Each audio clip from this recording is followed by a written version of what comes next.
বিচ্ছেদ বিচ্ছেদ শব্দটা একটা কষ্টদায়ক শব্দ।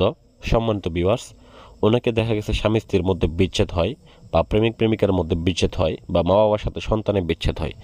তো আসলে মূলত এই বিচ্ছেদগুলা ঘটায় কে? তো কোনো না কোনো তান্ত্রিকের মাধ্যমে হয়, বা নিজেদের মধ্যে মনোমালিন্যের মাধ্যমে হয়ে থাকে। তো সম্মানিত ভিউয়ার্স, এছাড়াও দেখা গেছে অন্য আরেকটা কারণ হচ্ছে অন্য আরেকটা ব্যক্তি, তৃতীয় নাম্বার ব্যক্তি এসে তাদের মধ্যে প্রবেশ করলে দেখা গেছে তাদের বিচ্ছেদ হয়ে যায়, এবং ওই ব্যক্তিরা বাধা হয়ে দাঁড়ায়। তো এমন একটা বিদ্যা নিয়ে আসলাম, যে বিদ্যার মাধ্যমে ওই তৃতীয় ব্যক্তিটাকে আপনারা খেদাইতে পারবেন, বা ভাগায় দিতে পারবেন, বা সেইখান থেকে তাড়িয়ে দিতে পারবেন। তো সেই একটা বিদ্যা নিয়ে আমি আপনাদের মাঝে হাজির হলাম, যে বিদ্যার মাধ্যমে দেখা গেছে আপনার স্বামীকে অন্য আর একটা নারী কেড়ে নিয়েছে, বা আপনার স্ত্রীকে অন্য আর একটা পুরুষ কেড়ে নিয়েছে, বা আপনার মা বাবাকে অন্য আর একটা লোক জব্দ করে রেখেছে, সেক্ষেত্রে তাদের মধ্যে ঝগড়া লাগানোর উপায়, বা তাদের মধ্যে বিচ্ছেদ ঘটানোর উপায়, একটা তদবির আমি আপনাদেরকে দিতেছি। আপনারা ভিডিওটা প্রথম থেকে শেষ পর্যন্ত দেখবেন, একদম